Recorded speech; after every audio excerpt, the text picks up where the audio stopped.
अस्सलामु अलैकुम वरहमतुल्लाहि वबरकातुहू। तो बेटे हमने ऑब्वियसली फ्राइडे को we couldn't conduct the class obviously because of the gazetted holiday of are available. अब हम लोग जो है वो लास्ट ट्यूसडे को जब मिले थे तो we finish the topic of relations with Jews. अब ज्यूज के बाद जो है हमें हिपोक्रेट्स का टॉपिक स्टार्ट करके आज कोशिश करके खत्म करना है। तबीयत मेरी थोड़ी सी नासाज है तो मैं ज्यादा चिल्ला नहीं पाऊंगा, और आपको कोई परेशानी हो या कोई चीज तकलीफ दे या फिर समझ में ना आए तो आप प्लीज बीच में सवाल पूछ लीजिएगा। So I will be repeating that point और that thing again. Anyways, so page number आपका जो है वो मेरा बच्चा 7 है। वर्कबुक नंबर 3B पे हम लोग काम कर रहे हैं। Workbook 3B page number 7। Last question आपने ये किया हुआ था, स्क्रीन पे आपके सामने आ रहा है। Suggest reasons for change in relations of profit, change in relations between profit and juice. एक बार दुरूद पढ़ लेते हैं। अल्लाहुम्मा सल्ली अला मुहम्मद मुहम्मद व अला मुहम्मद कमा सल्लैता अला इब्राहीम व अला आलि इब्राहीम इन्नका हमीदुम मजीद। अल्लाहुम्मा बारिक अला मुहम्मद व अला आलि मुहम्मद कमा बारकता अला इब्राहीम व अला आलि इब्राहीम इन्नका हमीदुम मजीद। तो बेटे आप जो है वो पेज नंबर 7 पर आ जाएंगे। रिलेशंस विद हिपोक्रेट्स की हेडिंग यहाँ पर जो है वो मौजूद है, और यहाँ पर आप क्वेश्चन ए लिखेंगे तो फिर मैं आपसे गुफ्तगू स्टार्ट करता हूँ। पेज नंबर 7 क्वेश्चन ए पास पेपर का क्वेश्चन है। एग्जामिनर की मर्जी है कि वो ज्यूज और हिपोक्रेट्स को सेपरेटली पूछ ले या ज्यूज और हिपोक्रेट्स को जो है वो एक साथ पूछ ले। क्वेश्चन ए है outline profits relations with Hippocrates between, outline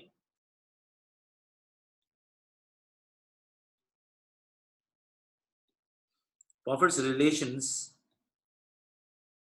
with hypocrites between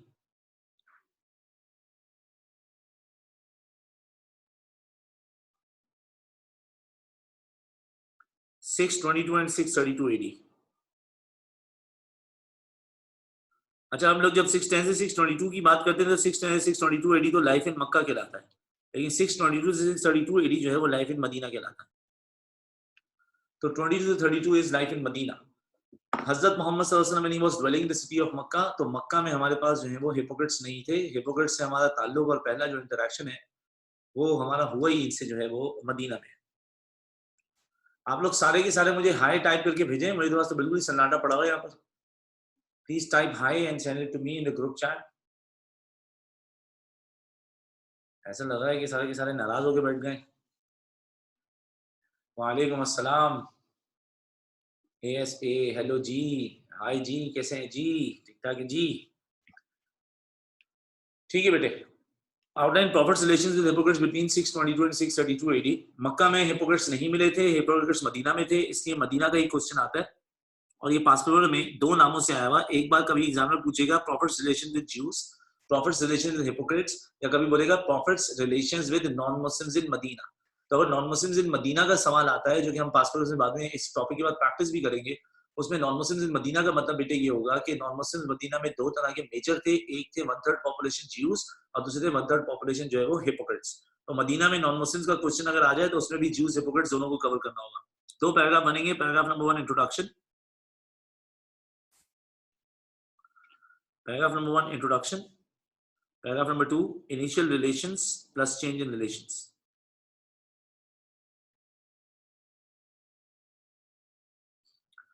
तो इनिशियल रिलेशन में चार्टर ऑफ मदीना का थोड़ा सा डिस्कशन हो सकता है, and change in relations, initial relations and change in relations and change in relations.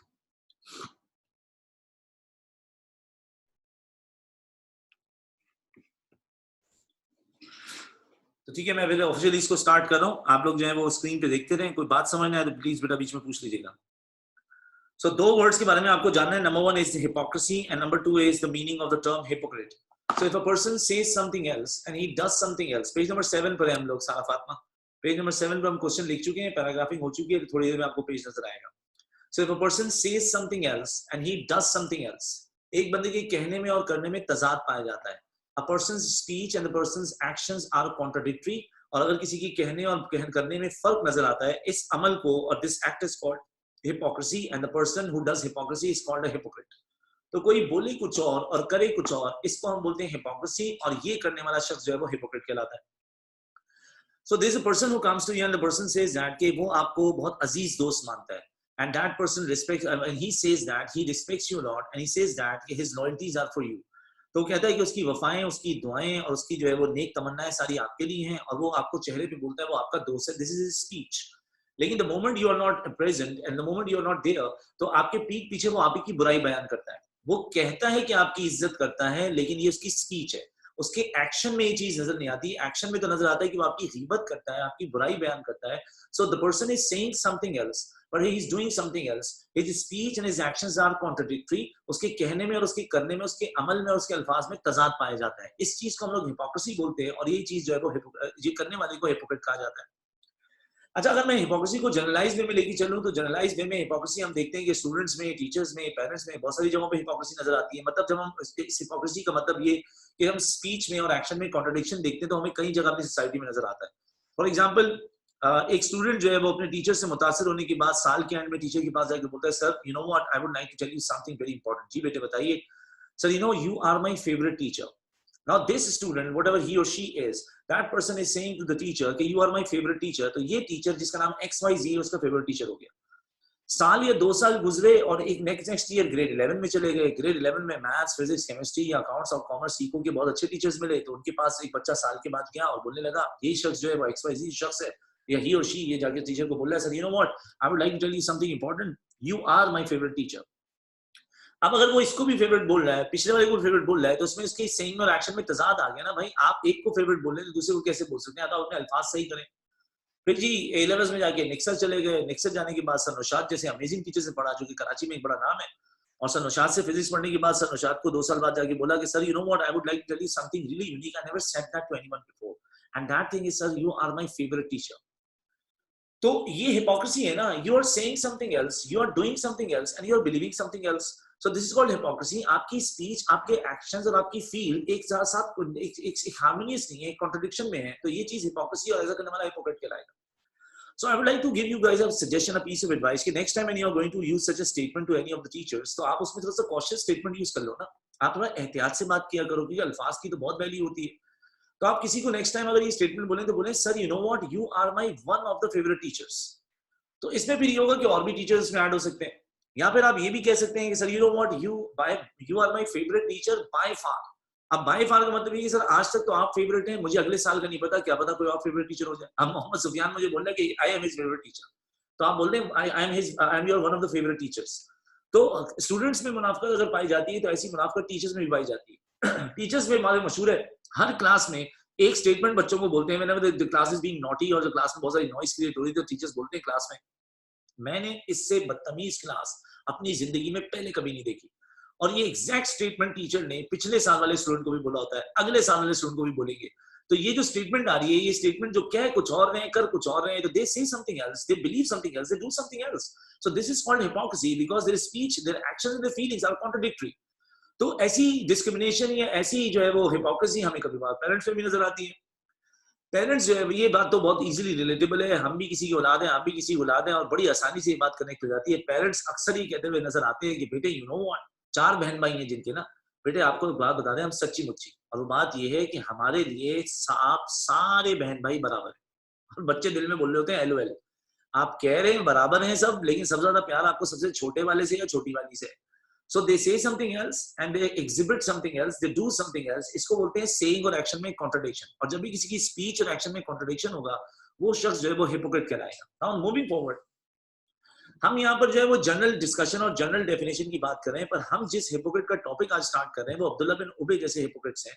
ये वो लोग हैं जिनकी हिपोक्रेसी इतनी सिवियर है कि ये नॉन मुस्लिम्स कहलाते हैं और ये जहन्नुमी कहलाते हैं। ये इस्लाम के जैसे मुस्लिम नजर आते हैं पर ये मुस्लिम नहीं होते।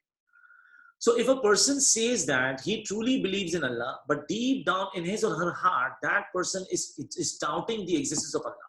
Deep down in his heart, that person abhors Allah. Deep down in his heart, that person does not carry respectful feelings for Allah. तो वो कहता है कि वो अल्लाह को खुदा मानता है, लेकिन वो अल्लाह की इज्जत नहीं करता, वो अल्लाह को मानता नहीं है, उसको अल्लाह के बारे में शक रखता है। He says something else, he does something else. This is called hypocrisy. एक शख्स ये कहे कि भाई हजरत मोहम्मद सल्लल्लाहु अलैहि वसल्लम is the true messenger of Allah, he is the last messenger of Allah, लेकिन प्रॉफिट मोहम्मद सल्लल्लाहु अलैहि वसल्लम को वो इंपर्सोनेट नहीं करता, वो प्रॉफिट को कॉपी नहीं करता, प्रॉफिट को फॉलो नहीं करता। A person is saying that he is a huge fan of prophet. When he is a huge fan of prophet, that is his saying. वो प्रॉफिट का सबसे बड़ा फैन है, लेकिन जब हम उसकी जिंदगी में अमल देखते हैं तो he copies Shahrukh Khan, he copies Hrithik Roshan, he copies other celebrities, he copies Ronaldo, he copies Messi, he copies other celebrities। कहता है वो फैन हजरत मोहम्मद सल्लल्लाहु अलैहि वसल्लम का है, लेकिन इम्पर्सोनेट करना, कॉपी करना या मुतासिर बाय एक्शन वो जो है वो दूसरे स्पोर्ट्स पर्सन से। तो कहता कुछ और है, करता कुछ और है। एक बंदा कह रहे उसको हुजूर से प्यार है, लेकिन वो प्यार उसके एक्शन में भी तो नजर आना चाहिए ना। आपकी कहने से और करने में अगर एक्शन में डिफरेंस होगा तो ये हिपोक्रेसी है। So Abdullah bin Ubay had this problem. Abdullah bin Ubay used to say that he believed that Muhammad is a true messenger of Allah sallallahu alaihi wasallam. Lekin Abdullah bin Ubay deep down inside he hated Prophet Muhammad sallallahu alaihi wasallam. He was envious of Prophet Muhammad peace be upon him. तो कोई profit के बारे में कहे कि अल्लाह का रसूल उनको मानता है, लेकिन दिल में उनके बारे में नेगेटिव फीलिंग्स या जो है वो डिसरिस्पेक्टफुल फीलिंग्स रखे, ये शख्स हिपोक्रेट कहलाएगा, और ये वाला हिपोक्रेट नॉन मुस्लिम कहलाएगा। तो कोई अल्लाह का इकरार कर दे, बोले ला इलाहा इल्लल्लाह, दिल में शक हो, दिस इज हिपोक्रेसी। कोई हुजूर इस्लाम को रसूल माने पर दिल में हुजूर से जेलस हो, दिस इज हिपोक्रेसी, और ये बंदा हिपोक्रेट है। कोई कहे जी सीधा रास्ता, the way of success, the right way, the right path is siratul mustaqim, is the way of Islam। तो कोई कहता है कि जी इस्लाम सीधा रास्ता है, लेकिन फॉलो वो वेस्टर्न कल्चर को करता है। इस्लाम सीधा रास्ता है पर वो सिंधिज्म को, फलाने दिन का कल्चर्स को फॉलो करता है, जो कि एक्चुअली इस्लाम से कॉन्ट्रडिक्ट करते हैं। कहता है रास्ता सीधा इस्लाम है, लेकिन फॉलो वो दूसरी आइडियोलॉजीज को करता है। कहता कुछ और है, करता कुछ और है। This person is a hypocrite person because he is doing hypocrisy. तो आई होप सो इतनी सारी एग्जांपल्स में आपको समझ में आया होगा। अगर किसी की स्पीच में और किसी के एक्शन में कॉन्ट्रडिक्शन हो, ये चीज हिपोक्रेसी, और ऐसा करने वाला हिपोक्रेट तो कहलाता है। लेकिन इस्लाम में हिपोक्रेट नॉन मुस्लिम कहलाता है, और नॉन मुस्लिम हिपोक्रेट का मतलब अब्दुल्ला बिन उबई की एग्जांपल ले। He said that he believed in Allah, but he never believed in Allah. He used to do idol worshipping. He said that he loved Prophet peace be upon him, but he actually hated Prophet peace be upon him. He said that he believed in the true religion called Islam, but he never believed that. Deep down in his heart, he was a polytheist. He used to do idol worshipping as well. So इस पूरी सूरत में Abdullah bin उबई जिस तरह का hypocrite था, इसको हम बोलेंगे नॉन मुस्लिम, और नॉन मुस्लिम जो है वो जहन्नुम जाता है, जन्नत नहीं जाता। So now whenever you are going to see and consult marking scheme में आपको नजर आएगा कि hypocrites are considered as a non-Muslim, और ये फैसला मार्किंग स्कीम का नहीं, ये फैसला सूरह मुनाफिकून का भी है, और ये फैसला कुरान का भी है कि हिपोक्रेट दिखता मुसलमान है पर वो होता मुसलमान नहीं है। So you will never call them a Muslim person, you call them a non-Muslim person, and you will never believe that they will eventually go to paradise. They will always dwell in the hellfire.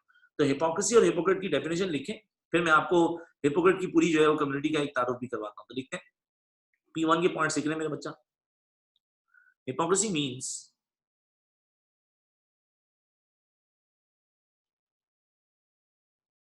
hypocrisy means to profess belief,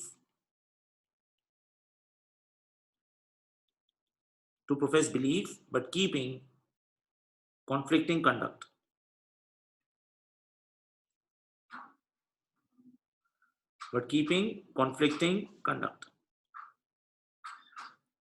ये आपका point number 1 था, but keeping conflicting conduct।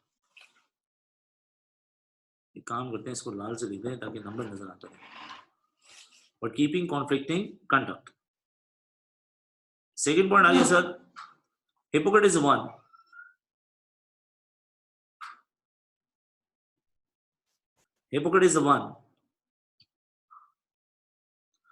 who pretends to be a believer।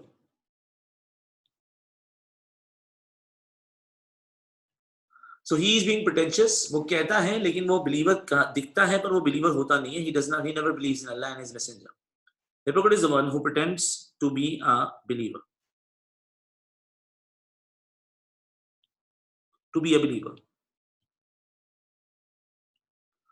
Third point लिखते हैं, when Prophet peace upon him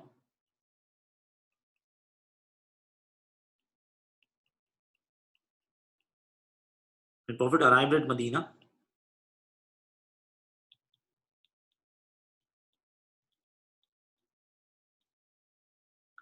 he found the following residents। When Prophet arrived at Medina, he found the following residents। Residents को मैं underline कर लेता हूं भाई, तुम्हें residents की पूरी एक लिस्ट बनानी है। He found the following residents।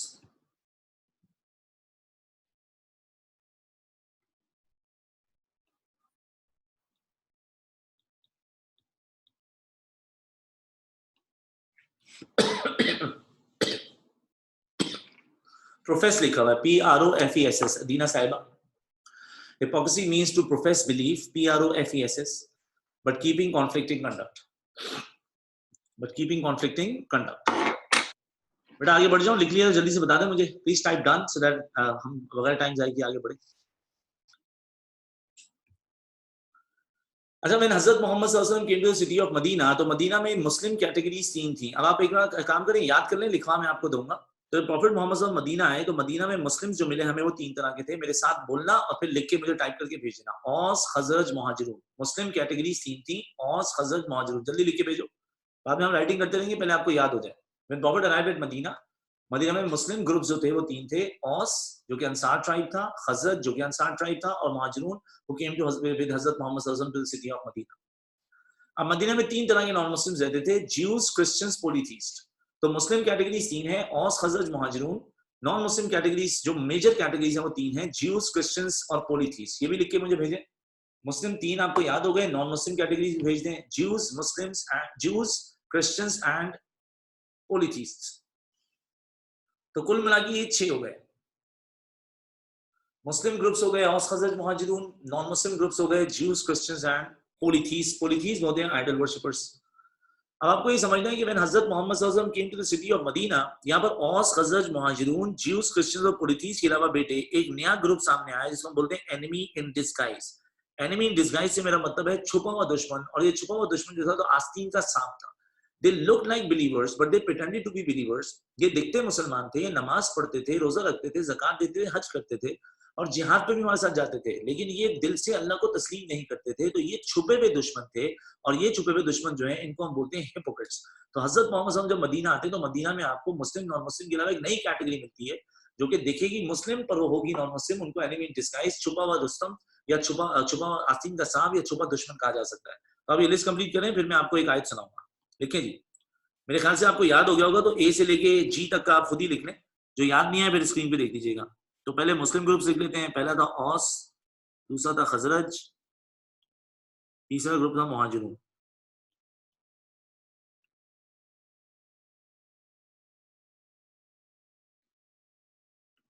Non Muslim categories में हमें मिला ज्यूज, क्रिश्चियंस और पॉलीथीस्ट, जिसमें सबसे ज्यादा ज्यूज थे। ज्यूज हम खत्म कर चुके हैं। और जो आखिरी हमें मिला जिसमें आज पूरा टॉपिक हमारा जो है डिस्कस होगा वो है एनिमी इन डिस्गाइज, छुपे हुए दुश्मन। एनिमी इन डिस्गाइज के ब्रैकेट में लिख देते हैं ये थे हिपोक्रेट्स।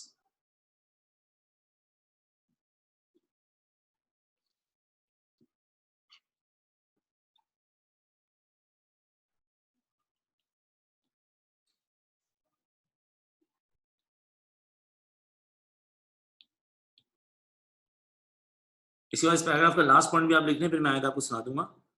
63:1 अल मुनाफिकून।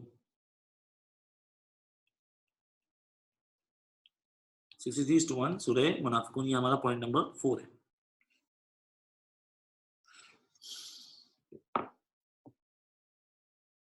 ये मैं जवाब हुदा नमन आगे दे रहा हूँ कि why did they accept Islam, Islam there was no compulsion in religion and that is a very good question by the वे।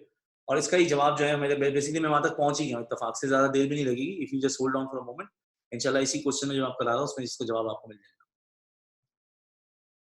तो बेटा मेरी बात को ध्यान से सुनिएगा कि ये हिपोक्रेट्स जो हैं ये दिखते मुसलमान थे पर ये थे मुसलमान नहीं। तो अल्लाह पाक ने हिपोक्रेट्स के बारे में पूरी एक सूरह नाजिल की, उसका नाम है सूरह मुनाफिकून।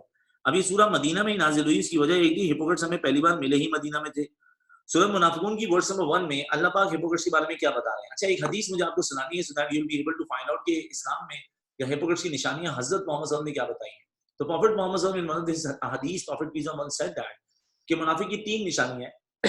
पहली निशानी, जब बोलेगा झूठ बोलेगा। तो मोमिन सच्चा होता है, मुनाफिक झूठा होता है। प्रॉफिट मोहम्मद सल्लल्लाहु अलैहि वसल्लम ने मुनाफिक की दूसरी निशानी बताई कि जब ये वादा करेगा तो ये वादा तोड़ देगा।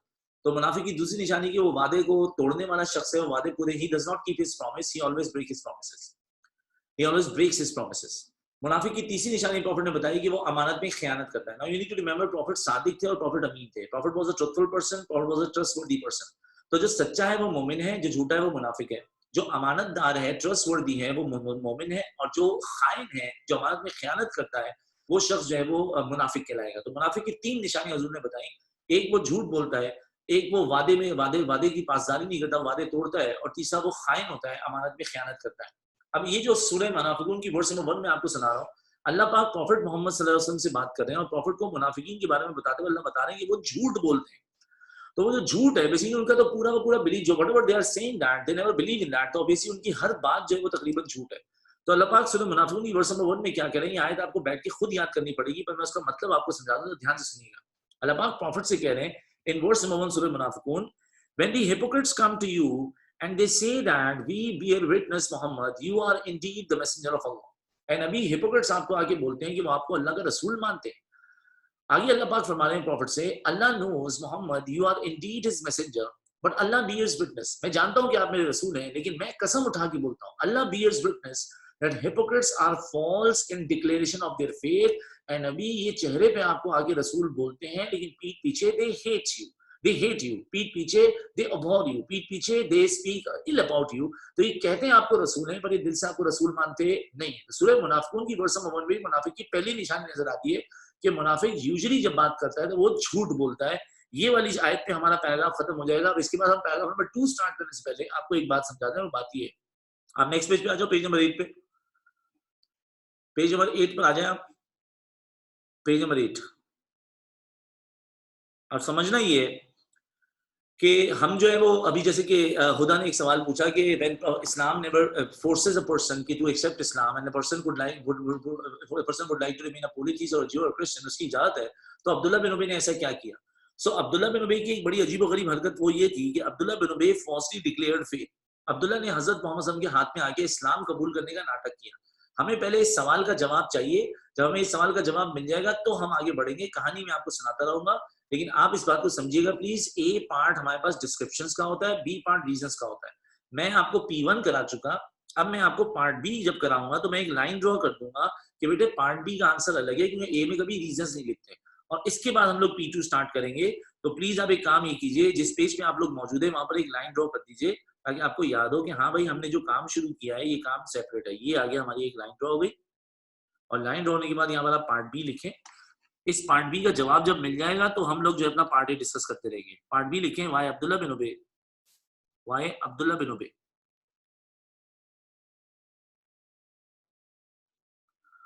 falsely declared faith, why Abdullah bin Ubayy falsely declared faith। ऐसा क्या मजबूरी थी अब्दुल्ला बिन उबई की, या ऐसी क्या स्कीम थी अब्दुल्ला बिन उबई की कि उसको इस्लाम कबूल करने का नाटक करना पड़ा, जबकि इस्लाम तो कोई जोर जबरदस्ती नहीं करता कि कोई शख्स जो है वो इस्लाम कबूल करे। इस्लाम में कोई भी किस्म की कंपल्शन नहीं है। तो इसके रीजन जब हमें मिल जाएंगे, हम वो रीजन लिखने के बाद जो है वो आगे गुफ्तगू करेंगे।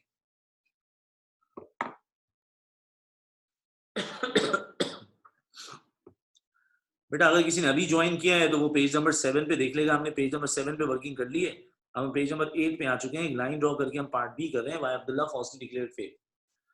अब मैं कुछ सवाल पूछूंगा, मेरे सवालों का जवाब नहीं दे पाए तो इसका मतलब आपको पीछे की इंफॉर्मेशन याद नहीं है। Could you please tell me, हजरत मोहम्मद सल्लल्लाहु अलैहि वसल्लम when he came to the when he did not arrive the city of Medina, prophet जब मदीना में नहीं थे तो मदीना में जो मदीना के रिहायशी उनके दो मेजर ग्रुप्स के नाम क्या थे? मदीना के दो मेजर ट्राइब्स जो थे उनके नाम बताएं प्लीज।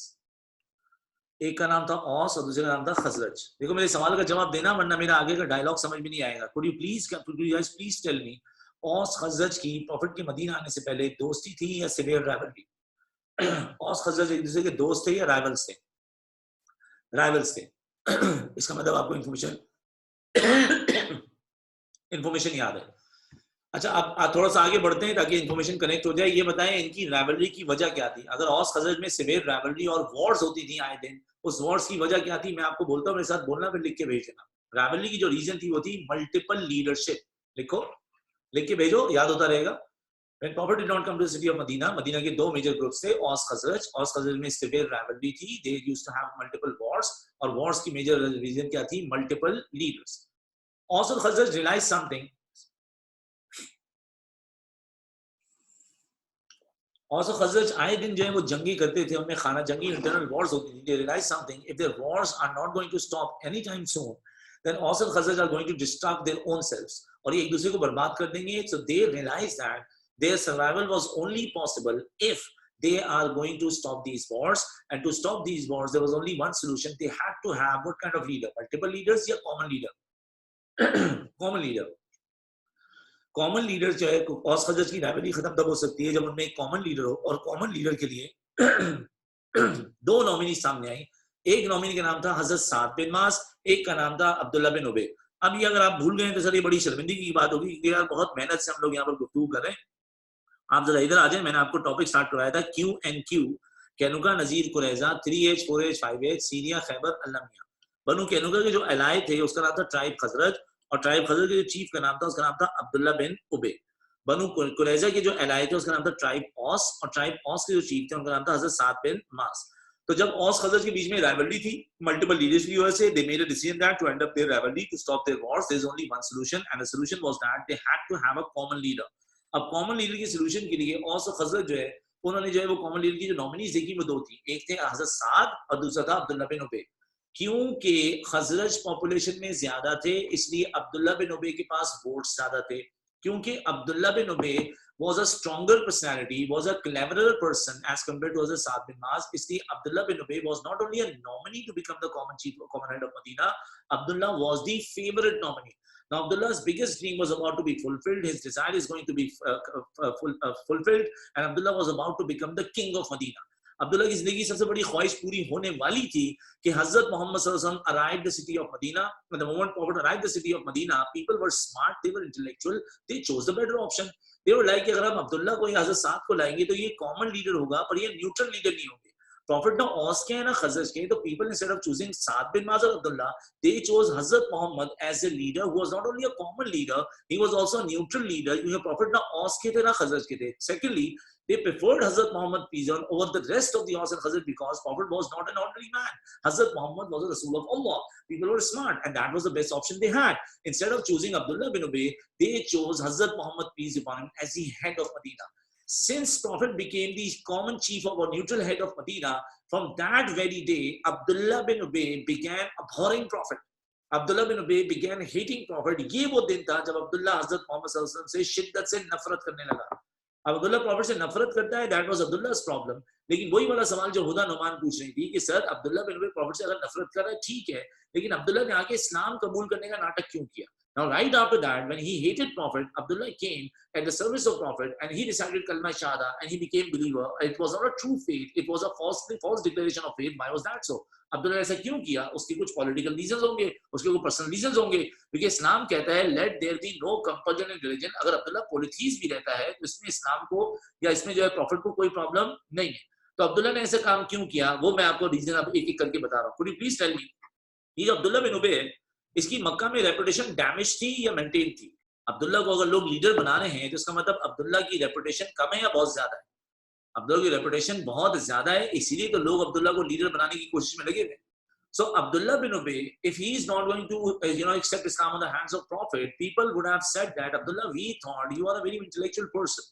जब पूरे मदीना ने हुजूर के हाथ में बैत कर ली है, you are not swearing allegiance on the hands of Prophet. It means Abdullah, you are jealous of Prophet. और अब्दुल्ला की वो jealousy, he was definitely jealous of Prophet. पर वो jealousy expose हो, लोगों के सामने जाए तो उसकी reputation damage होती है। So अब्दुल्ला को अपनी रेपुटेशन मेंटेन रखनी है, he wanted to maintain his reputation among his people ताकि फ्यूचर में कभी मौका मिले तो दोबारा लीडर बन सके।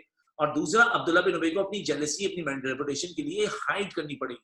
So the very first reason why he falsely declared faith, profit के हाथ में प्रॉफिट का फॉलोअर बनने का नाटक क्यों किया? ताकि अपनी जेलसी को छुपा सके, ताकि अपनी रेपुटेशन को मेंटेन कर सके। तो लिखो पहले दो रीजन, फिर उसके बाद आगे बात करते हैं। पहला रीजन आ गया to hide his jealousy,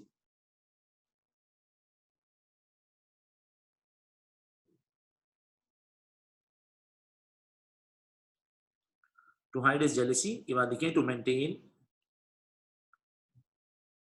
his reputation,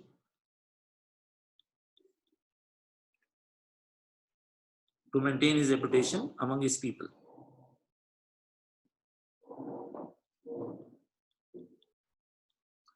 To maintain his reputation among his people.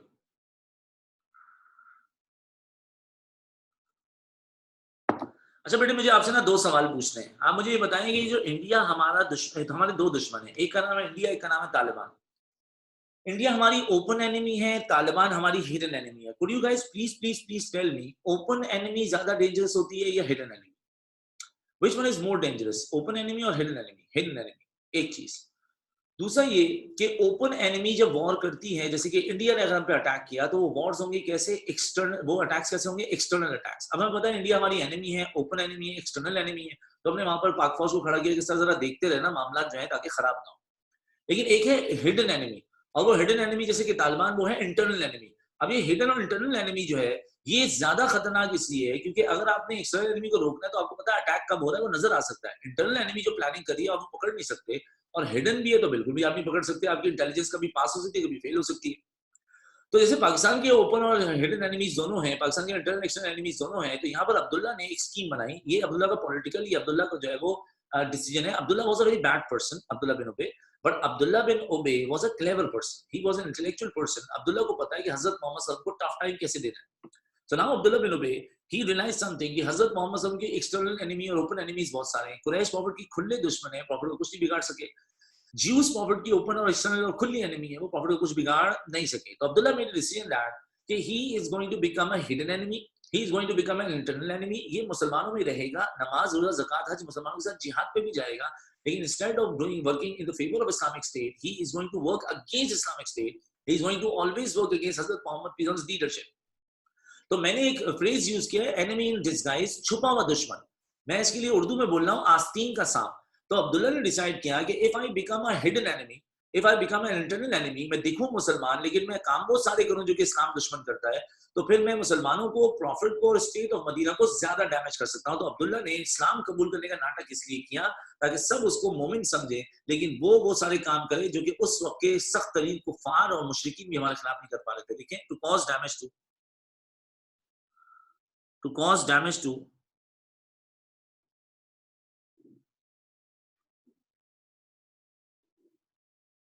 Prophet and Islam internally, to cause damage to Prophet and Islam internally.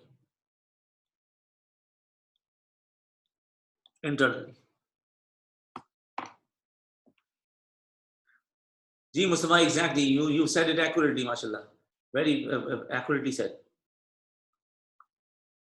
अच्छा बेटे, बात समझनी है, और वो बात ये है कि मुझे ये बताइए कि अब्दुल्ला's biggest desire was to become what? Abdullah always wanted to become what? Abdullah bin Ubay always wanted to become the chief of Medina। अब जल्दी से देखो, आपको रीजन समझ में नहीं आएंगे अगर आप मेरे सवालों का जवाब नहीं देंगे। अब्दुल्ला मदीना का चीफ बनना चाहता है। मुझे बताइए, प्रॉफिट के मदीना आने के बाद जब मेजर पॉपुलेशन मुसलमानों की है, तो मदीना एक नॉन मुस्लिम स्टेट थी या मुस्लिम स्टेट थी? मदीना एक नॉन मुस्लिम स्टेट है या मुस्लिम स्टेट है? मुस्लिम स्टेट है। अब अब्दुल्ला बिन उबे करेगा क्या? For the next 5 years Abdullah bin Ubayy is going to try his level best. Abdullah is going to remain engage in damaging prophet's position as a leader and as a messenger. Prophet की reputation को इतना उसने damage करना है कि किसी तरह से prophet would be abdicating. If Prophet is going to abdicate, if Prophet is going to step down from the position of leadership, फिर प्रॉफिट की लीडरशिप पे वो बहुत सारे मसाइल क्रिएट करेगा। अगर प्रॉफिट स्टेप डाउन होते हैं अपनी पोजीशन से, तो दोबारा मदीना में इलेक्शन होंगे। अब जब दोबारा इलेक्शन होंगे तो उसमें नॉमिनेशन जो सामने आएंगी, जो भी मदीना यानी इस्लामिक स्टेट इन फ्यूचर भी लीडर बनेगा, वो लीडर कौन होगा? नॉन मुस्लिम होगा या मुस्लिम होगा? अगर मदीना एक मुस्लिम स्टेट है तो इन फ्यूचर अगर दोबारा इलेक्शन होते हैं तो नया लीडर कौन होगा? नॉन मुस्लिम या मुस्लिम? सो Abdullah bin ube knew that कि वो प्रॉफिट को स्टेप डाउन करने पे मजबूर करेगा, और इन फ्यूचर वो दोबारा मदीना का चीफ बनने की अगर कोशिश करेगा तो he would be needing what? He would be needing the सहारा ऑफ कलमा। अगर उसने कलमा नहीं पढ़ा होगा, वो मुस्लिम नहीं कंसिडर होगा, तो वो नॉमिनेशन में भी नहीं आ सकेगा। अब देखो, late me just give you your example. You guys have recited kalma shahada because you all wish to get the access of paradise। आपने, मैंने कलमा जन्नत जाने के लिए पढ़ा है। अब्दुल्ला बिन उबे ने कलमा जन्नत जाने के लिए, अल्लाह को राजी करने के लिए पढ़ा। अब्दुल्ला ने कलमा पढ़ा ताकि उसको मदीना की लीडरशिप मिल सके। मदीना की लीडरशिप हासिल करने के लिए उसकी एक पॉलिटिकल मजबूरी ये है कि मदीना में इन फ्यूचर अब जब भी कोई लीडर आएगा वो मुस्लिम लीडर होगा। तो अब्दुल्ला ने इस्लाम का कलमा नाटक के लिए पढ़ा ताकि उसकी आरजू पूरी हो सके। और वो आरजू क्या है? To become the chief of Medina. और वो मदीना का जो चीफ बनेगा, तो अब आइंदा के बाद मदीना का चीफ मुस्लिम होगा, नॉन मुस्लिम नहीं।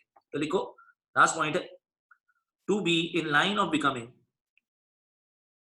to be in line of becoming the common chief of Medina।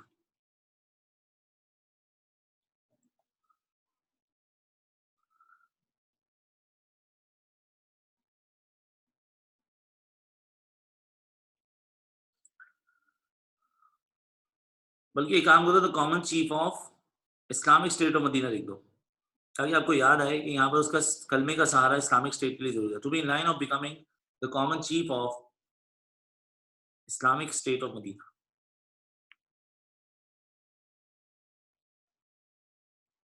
Islamic state of Medina.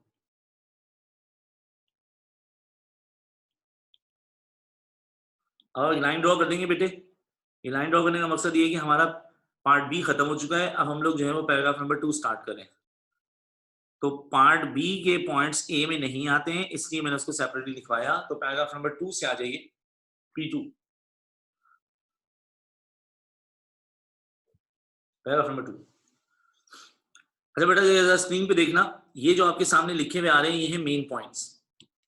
Main points को कैपिटल लेटर से हम नहीं लिखेंगे अभी, हमारा टाइम बहुत ज्यादा लग जाएगा। मेन पॉइंट को लिखने के बाद आप अंडरलाइन करेंगे, उसके नीचे जो भी आपके पास आएंगे वो सब क्या है, सपोर्टिंग पॉइंट्स। और सपोर्टिंग पॉइंट्स आपको मैं कई बार बता चुका हूँ, अगर सपोर्टिंग पॉइंट्स 1 2 4 5 मिस हो भी जाए तो उसमें कोई दिक्कत या परेशानी नहीं है, मेन पॉइंट मिस नहीं होना चाहिए। तो P2 का पहला मेन पॉइंट कॉपी करो स्क्रीन से। Abdullah bin Ubayy desire to become the head of Medina. Abdullah bin Ubay desired to become the head of Medina. And when you are done copying, please let me know ताकि मैं फौरन start कर दूं बेटे। Abdullah bin Ubay wanted to become the head of Medina.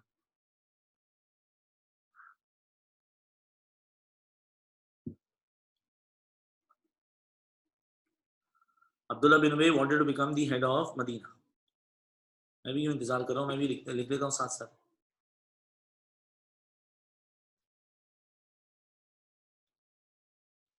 Bye the way Abdullah bin ube का जो real name था वो था इब्ने सलूल। तो कोशिश करें ब्रैकेट में इब्ने सलूल लिख दें। Abdullah bin Ubayy bracket Ibn Salul wanted to become the head of Medina. Wanted to become the head of Medina.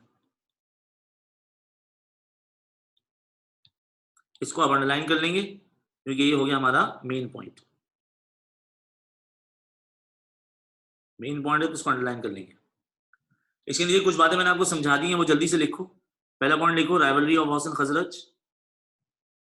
मैं आपके साथ साथ लिखता रहता हूँ, टाइपिंग करके भेजूंगा तो कंफ्यूजन होगी। Rivalry of Aws and Khazraj, rivalry की वजह आपने मुझे बताई थी, due to multiple leaders. Rivalry of Aws and Khazraj due to multiple leaders, due to multiple leaders. So they made a decision that to end up rivalry,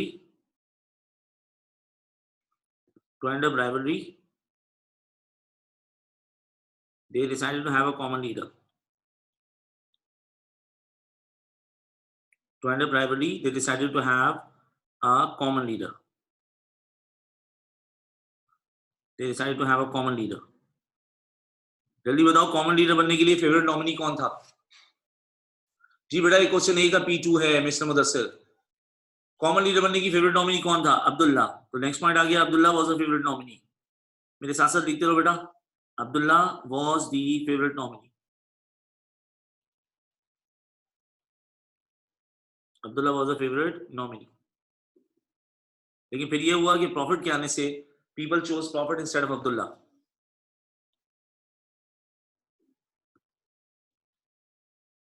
After Prophet's arrival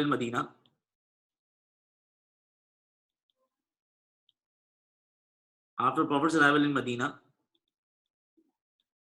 people chose Prophet as the leader.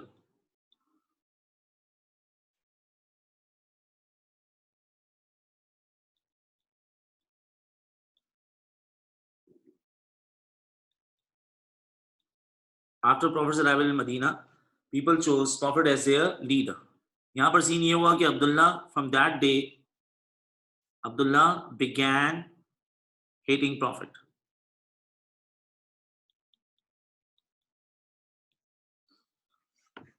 Abdullah began hating Prophet. हाँ तो अब्दुल्ला जब इस्लाम कबूल करेगा तो अपने इब्ने सलूल से नाम अब्दुल्ला इसलिए रखेगा कि वो इस्लाम का नाटक किया है, तो इस्लाम में जब कोई शख्स दाखिल होता है उसका नाम चेंज होता है। जैसे अबू बकर सिद्दीक जो थे उनका नाम प्रॉफिट ने अब्दुल्ला रखा था, अबू बकर सिद्दीक का नाम तो अबू कुहाफा था। तो व्हेन ही एक्सेप्टेड इस्लाम, अबू बकर सिद्दीक को प्रॉफिट ने नाम अब्दुल्ला दिया। ऐसे अब्दुर्रहमान बिन औफ को भी अब्दुर्रहमान नाम चेंज हुआ, पहले उनका नाम जो है वो कुछ और था। तो इस्लाम में आने के बाद अक्सर लोगों के नाम चेंज होते थे। Abdullah began hating prophet. Now बेटा you need to learn something very important from my side. वही कि एट टाइम्स हम लोग कोई ऐसी बात करते हैं जो हम कहना नहीं चाहते और वो चीज नापसंदीदा होती है। जैसे कि if I am saying that कि somebody hated prophet, I do not wish that somebody would hate prophet. I do not would like even to say that somebody would hate prophet. तो मुझे ये अल्फाज अच्छे नहीं लग रहे, तो मैं बोलूंगा अब्दुल्ला हेटेड प्रॉफिट माज़अल्लाह, नौजुबिल्ला नौजुबिल्ला, अब्दुल्ला हेटेड प्रॉफिट। तो मैं जब स्पीच में यूज करता हूँ तो मैं माज़अल्लाह नौजुबिल्ला बोलता हूँ ऐसी बात के लिए जो मैं बोलना नहीं चाहता, पर मेरी एकेडमिक मजबूरी की वजह से मुझे बोलना पड़ रहा है। इंग्लिश में इसको बोलते हैं गॉड फॉरबिड। तो मैं बोला अब्दुल्ला हेटेड प्रॉफिट, तो मैं आगे लिख दूंगा जी गॉड फॉरबिड, या मैं लिखूंगा नहीं तो कम से कम बोलूंगा, क्योंकि ये अब्दुल्ला का ओपिनियन है। मैं तो नहीं चाहूंगा कभी भी कोई भी रसूलुल्लाह सल्लल्लाहु अलैहि वसल्लम से जरा से भी नफरत करे। तो जहां आपने लिखा है अब्दुल्ला बिगैन हेटिंग प्रॉफिट, उसके ब्रैकेट में लिखो गॉड फॉरबिड, गॉड फॉरबिड, यानी इसका मतलब हो गया माज़अल्लाह। लेकिन इसके बाद अब्दुल्ला ने किया क्या? Abdullah falsely declared faith. इसके रीजंस मैं आपको बता चुका हूं। Abdullah falsely declared faith, Abdullah ने ऐसा क्यों किया, ये रीजन हम लोग कर चुके हैं। Abdullah was hating Prophet, लेकिन right after that Abdullah did what? Abdullah falsely declared faith. Favourite के आगे लिखा है nominee, NOMINEE, Mohammad Hasan favourite के बाद लिखा है नॉमिनी।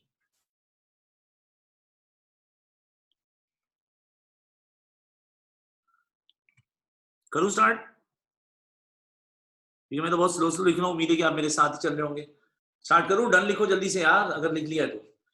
अच्छा मेरी बात सुनो, एक जवाब मैं दूंगा, एक जवाब आप देंगे। जब Abdullah bin ube falsely declared faith, तो Abdullah made a decision that he is going to cause damage to Prophet and Islam internally. Abdullah would act like a hidden enemy, और अब्दुल्ला अब इस्लाम को और इस्लामिक स्टेट को बहुत नुकसान पहुंचाएगा। सो अब्दुल्ला बिन उबे का साथ दो लोगों ने दिया। पहले मुझे वो स्टोरी सुनाना, बल्कि मेरे साथ पढ़ लेना, लिखना नहीं। QNQ का मतलब था कैनुका, Nadir, Qurayza, 3H 4H 5H, Syria, Khyber, अलमिया। हमने अभी भी बात की बनु कैनुका के जो एलाय थे उसका नाम था ट्राइब खजरज, और खजरज के चीफ का नाम था अब्दुल्ला बिन उबे। तो मैं आपको कहना यहाँ पर ये चाह रहा हूँ कि बेटे, जब Abdullah bin Ubayy became the enemy of Islam, Abdullah bin Ubayy first of all he was supported by Banu Qaynuqa. Could you please tell me, Abdullah को बनु कैनुका क्यों सपोर्ट करते थे? Why Banu कैनुका supported Abdullah? अभी मैंने जवाब बोला भी है इसका। बनु कैनुका अब्दुल्ला को सपोर्ट इसलिए करेंगे क्योंकि बनु कैनुका अब्दुल्ला के क्या है? Official ally. नहीं अधम, आपने गलत लिखा है, अलाय ऑफ ट्राइब ऑस नहीं है। बनु कैनुका ट्राइब खजरज के अलाय हैं, और खजरज के अलाय के खजरज का जो चीफ है उसका नाम है अब्दुल्ला बिन उबे। तो अब्दुल्ला बनु कैनुका को सपोर्ट करता था, और बनु कैनुका अब्दुल्ला को सपोर्ट करते थे। तो अब्दुल्ला को सपोर्ट जो मदीना में मिला अपनी ये मुहिम चलाने का, उसमें पहला सपोर्ट उसको मिला उसके ऑफिशियल एलाय से, उसका नाम है बनु कैनुका। दूसरा अब्दुल्ला को क्या सपोर्ट मिला, ये आपके लिए नई इन्फॉर्मेशन है। अब्दुल्ला को सपोर्ट करने वाले जो दूसरे ग्रुप थे उनका नाम था Ansar पोलिथीस।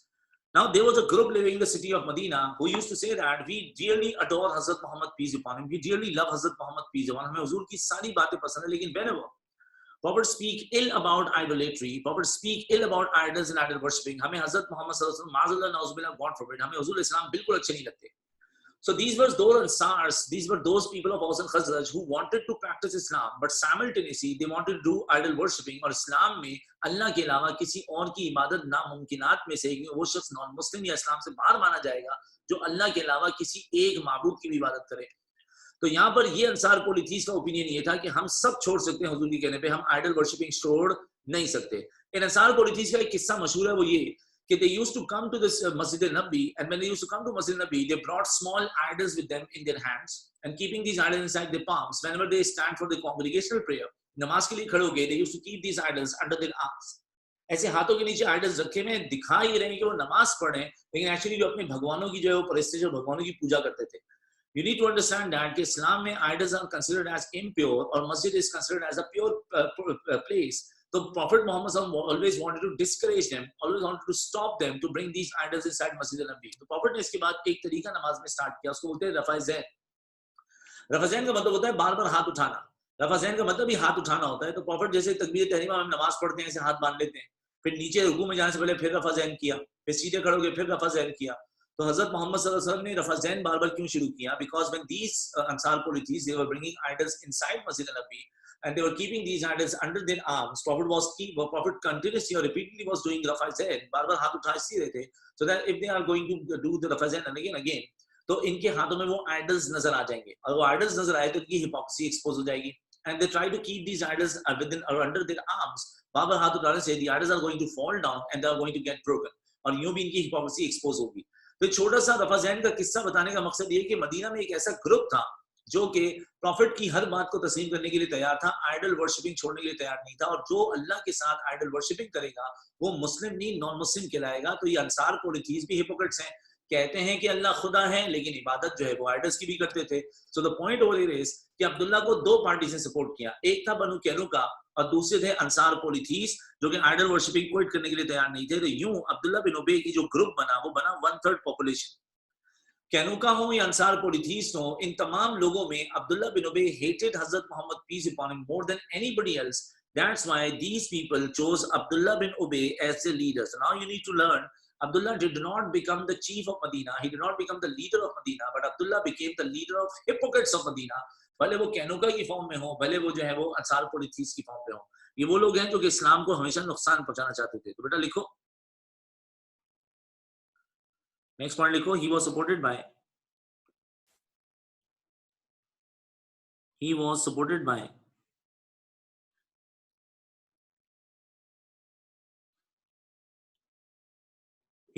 by Banu Kenuka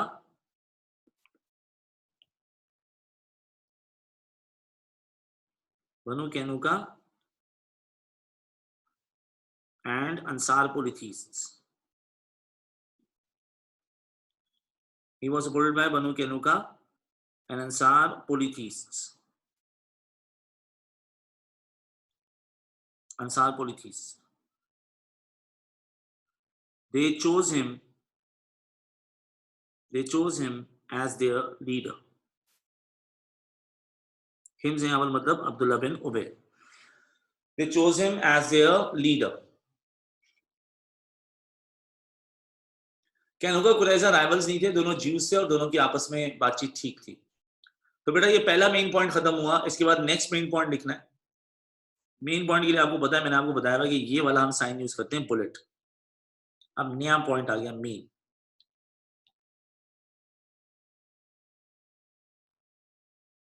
They tried to damage Prophet's position as a leader.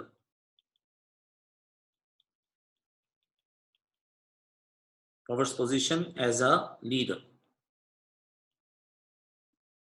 ये आपका मेन पॉइंट हो गया, इसी को हम लोग अंडरलाइन कर लेते हैं। They tried to damage Prophet's position as a leader. अगले कई साल तक इन्होंने हजरत मोहम्मद सल्लल्लाहु अलैहि वसल्लम की लीडरशिप पे प्रॉब्लम्स क्रिएट किए। अब्दुल्ला का ऑब्जेक्टिव ये है कि he is going to prove to the people that Muhammad सल्लल्लाहु अलैहि वसल्लम is not a capable leader. और अगर एक बार प्रॉफिट अपने स्टेप डाउन हो जाए पोजीशन से, तो Abdullah bin Ubayy would become the new leader और the new chief of Medina. जी, रफाजैन ऑलराइट है, सही मुस्लिम की हदीस से साबित है। प्रॉफिट ने कई तरीकों से नमाज पढ़ी है, हाथ छोड़ के भी, हाथ बांध के भी, रफाजैन के साथ भी, रफाजैन के बगैर भी। तो नमाज के कई तरीके सही रिवायात और अहादीस से साबित हैं। नमाज का तरीका आप जो भी देख रहे हैं जो सही रिवायत से साबित है उससे पढ़ सकते हैं, और किसी और ने अगर रफाजैन नहीं किया उसको गलत नहीं कह सकते। और रफाजैन के साथ, रफाजैन के बगैर दोनों नमाजें साबित है। नमाज पढ़नी चाहिए और सुन्नत तरीके से, और नमाज के कई सुन्नत तरीके राय थे और वो रिवायात से साबित है। इसलिए इसमें कोई झगड़ा करने की जरूरत या किसी को नीचा दिखाने की जरूरत बिल्कुल नहीं है। कर दो बेटा स्टार्ट। सो अब्दुल्ला बिन उबे और उसके साथियों ने प्रॉफिट की पोजीशन को डैमेज कैसे किया? बेटा इसका पहला पॉइंट समझना कि when prophet period used to have these small gatherings, नबी अलैहि सलाम अपनी गैदरिंग्स में बैठे हुए हैं और प्रॉफिट के साथ सहाबा और दीस सहाबाज are here to learn from हजरत मोहम्मद सल्लल्लाहु अलैहि वसल्लम। हजरत मोहम्मद पीस अपॉन हिम जो हैं वो अपनी स्पीच डिलीवर कर रहे हैं या कुछ लोगों को समझा रहे हैं या पढ़ा रहे हैं स्टूडेंट्स को। तो these hypocrites they used to do what, they acted more like backbenchers. अब मैं बैक बेंचर इसलिए कह रहा हूं कि हमें पता है बैक बेंचर्स बड़े शरारती होते हैं। अब्दुल्ला के साथी और Abdullah they used to create a lot of noise in the gatherings of Hazrat Muhammad peace upon. Noise create करने का पहला ऑब्जेक्टिव ये था बिकॉज दे डिसरिस्पेक्टेड प्रॉफिट, तो वो उस डिसरिस्पेक्ट को एग्जिबिट या उसको डिस्प्ले करना चाहते हैं। दूसरा रीजन ये है कि when they were making this noise they wanted that nobody would be able to listen to नबी अलैहि सलाम, और कोई प्रॉफिट को सुन नहीं पाएगा तो प्रॉफिट को फॉलो कैसे कर पाएगा। लेकिन तीसरा बड़ा रीजन ये था, when they were making these noises in the gatherings of prophet, they wanted to show it to the people that see, Hazrat Muhammad cannot even manage discipline in the small group of people, and how would Prophet would be able to manage the discipline in the whole city of Medina. So Prophet की leadership को दिखाने के लिए, नीचा दिखाने के लिए, profit को कमजोर लीडर दिखाने के लिए, they created a lot of noise and they disturbed नबी अलैहिस्सलाम during the gatherings. फिर एक और बदतमीजी इनकी ये थी कि एक बात बताइए कि हिपोक्रेट्स प्रॉफिट से मोहब्बत करते थे या माज़अल्लाह नफरत करते थे? हिपोक्रेट्स प्रॉफिट से मोहब्बत करते थे या नफरत करते थे? They loved prophet or they hated prophet? माज़अल्लाह, they hated prophet ना. So these hypocrites, they used to do what? They used to speak to Nabi al-Islam by being loud. तो हुजूर इस्लाम से ऊंची आवाज में बात करते थे, गैदरिंग्स में अपनी आवाज ऊंची करके शोर मचाते थे और प्रॉफिट से ऊंची आवाज में बात करते थे, बदतमीज़ाना हरकत करते थे। तो जब इन्होंने ये हरकतें शुरू की अल्लाह पाक ने एक आयत भेजी और वो आयत थी चैप्टर नंबर 49 वर्स नंबर 2 में अल्लाह पाक ने समझाया, O people, O you believe, do not raise your voices above the voice of prophet, not speak aloud to him. खबरदार जो नबी से ऊंची आवाज में गुफ्तगू की इससे पहले कि ईमान कमजोर या जाया माना जाए। सो द पॉइंट इज कि इन लोगों की जो बदतमीजियां हैं वो इनके एक्शन और कंडक्ट से नजर आ रही हैं कि प्रॉफिट को बोलने नहीं दे रहे या प्रॉफिट से ऊंची आवाज बात कर रहे हैं। इससे प्रॉफिट की जो है रेपुटेशन को डैमेज करना चाहते हैं या दिखाना चाहते हैं कि देखें हुजूर की तो इज्जत ही नहीं है, और हुजूर की वो इज्जत ही नहीं करता तो उनसे बेटर लीडर होना चाहिए अब्दुल्ला बिन उबे को। तो लिखो पहला point, they raise their voices,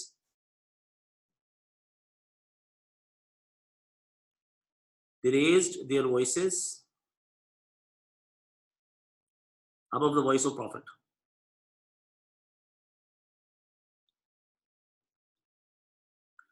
They raised their voices above the voice of Prophet Muhammad sallallahu alaihi wasallam. फिर आपको याद होगा ज्यूज के टॉपिक में पढ़ाया था कि Jews used to stand before prophet peace on to pose a question and when they address prophet by using the word of respect by the word by they address prophet by using the words of reference. लेकिन उन words को थोड़ा सा मुंह ही मुंह mumble करके words को twist करके वो वर्ड ऑफ रेफरेंस को या फ्रेजेस ऑफ रेफरेंस को गाली बना दिया करते थे। सो ये जो हरकत करते थे ज्यूज वही हरकत हिपोक्रेट्स भी करते थे। दे used to abuse Hazrat Muhammad peace upon him. तो फिर अल्लाह पाक ने हुक्म नाजिल किया आपसे जो भी रसूलुल्लाह सल्लल्लाहु अलैहि वसल्लम से बात करेगा वो प्रॉफिट को कैसे मुखातिब करेगा, रसूल अल्लाह बोल के।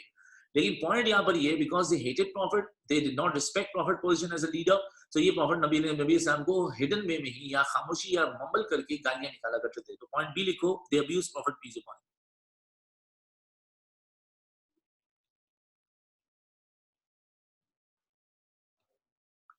दे abused prophet peace upon, they abused prophet Muhammad peace upon.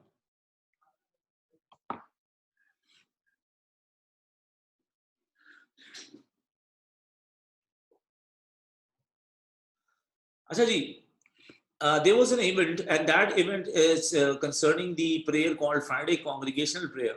So one day these Sahabas were waiting inside Masjid Nabi. अजान हो जाए, अजान के बाद बताता हूँ, अजान के बाद यहाँ से कंटिन्यू करते हैं।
So one day Hazrat Muhammad sallallahu alaihi wasallam जो है वो all the Sahabas they were waiting for Hazrat Muhammad peace upon him कि नबी अलैहिस्सलाम आएंगे और Prophet is going to deliver the Friday sermon and after the Friday sermon Prophet is going to lead the congregational prayer of Friday.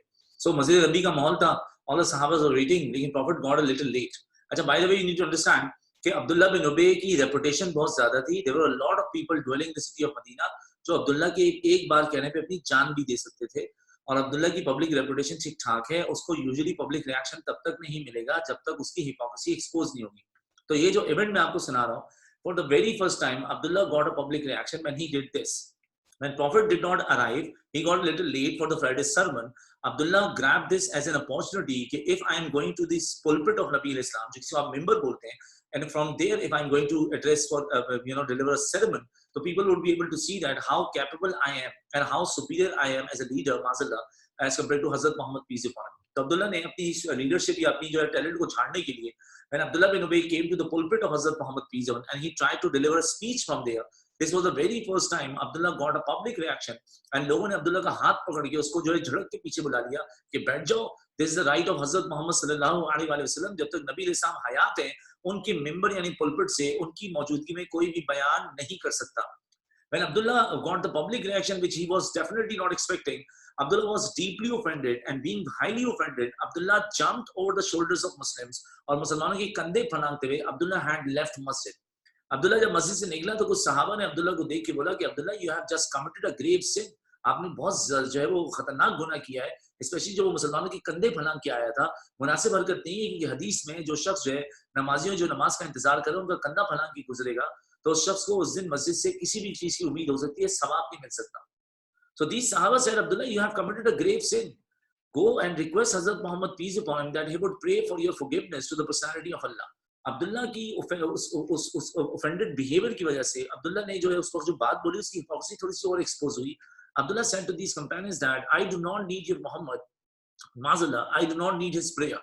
So Abdullah bin ube का जो इस Friday prayer का जो event है इसमें दोबारा नजर आया कि प्रॉफिट की जगह पे स्पीच करने की कोशिश करना और प्रॉफिट को नीचा दिखाना या प्रॉफिट की लीडरशिप को डैमेज या एक्यूज करने की कोशिश करना ये वो करता था, जिनमें से एक बात गाली देना, एक बार प्रॉफिट से ऊंची आवाज में बात करना और एक बार प्रॉफिट की जगह से स्पीच देने की कोशिश करना. तो सी में लिखो event of FCP, event of FCP, और एफसीपी से हमारा मतलब है फ्राइडे कांग्रीगेशनल प्रेयर. इसके बाद हम फिर एक मेन पॉइंट लिखेंगे, दे helped the enemies of Muslims.